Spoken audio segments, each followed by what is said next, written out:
ये हमारे पास 21 है। लेट एस 0 1 इंटरवल है the open unit interval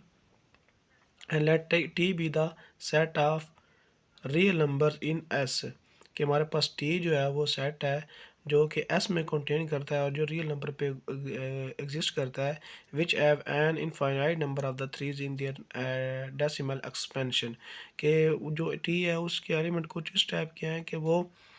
infinite number of threes में वो आ रहे हैं, यानी कि वो रिपीट हो रहे हैं इनफाइनाइट में, यानी कि 0 है फिर 3 3 1 3 3, इस तरह के वो थ्री के नंबर्स में वो क्या हो रहे हैं, रिपीट हो रहे हैं। तो फिर वो कहता है शो करें कि जो टी है वो उसकी कार्डिनलिटी इक्वल है एस की कार्डिनलिटी के। यहाँ से अगर आप देखें, यहाँ से एक चीज़ प्रूव हो जाती है कि let T be set of real numbers in S, तो इसका मतलब है कि जो टी है वो अगर एस में कंटेन करता है तो जो टी होगा उसकी जो कार्डिनलिटी होगी वो लेस और इक्वल होगी एस की कार्डिनलिटी से। ये चीज़ एक जो है यहाँ से हम ले लेते हैं, इसको 1 कह लेते हैं कि जो टी है क्योंकि वो एस में कंटेन करता है इसका सबसेट है, तो इसका मतलब है जो टी की कार्डिनलिटी होगी वो लेस और इक्वल होगी एस की कार्डिनलिटी से।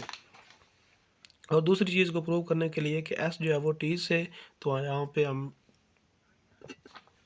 ये हमने एक दूसरी हम ये प्रूव करेंगे जो एस है वो लेस और इक्वल है टी की कार्डिनलिटी से। और इसको प्रूव करने के लिए हमें एक फंक्शन डिफाइन करना पड़ेगा एस से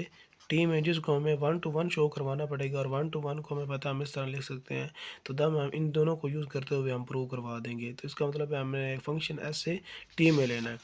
तो हमने ले लिया कि एक फंक्शन है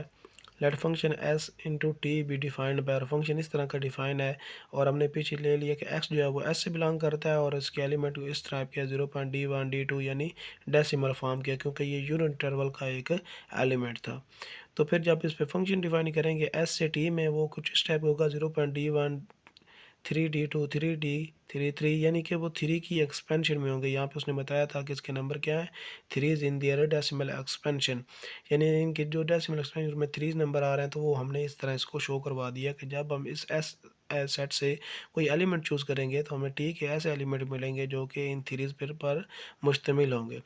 तो यहाँ पे आप देखें ये फंक्शन हमें आर ए के लिए एक, अगर हम डिफरेंट एलिमेंट चूज़ करेंगे तो डी की वैन की यानी इनकी वैल्यूज़ लेते जाएंगे तो हमें डिफरेंट एलिमेंट मिलते जाएंगे। तो इसका मतलब क्या होगा, ये जो फंक्शन होगा ये 1 to 1 हो जाएगा, यानी कि एफ जो होगा वो 1 to 1। और 1 to 1 के लिए हम लिखते हैं कि जो एस की कार्डिनलिटी होगी वो लेस और इक्वल होगी टी की कार्डिनलिटी से। और ये हमने पहले ऊपर पढ़ लिया था कि जो टी जो है वो एस में कंटेन करता है, इसका मतलब है जो टी है इसकी कार्डिनलिटी है वो लेस है एस की कार्डिनलिटी से। हमें दो मिल गए, ये हमें एक 1 मिल, इसको कह लें, इसको 2 कह लें। इन दोनों को यूज़ करते हुए हम लिख सकते हैं कि फ्राम 1 and 2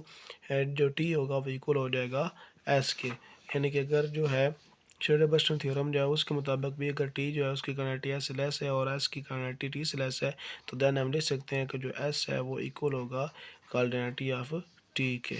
इसको हम इस तरह लिख सकते हैं।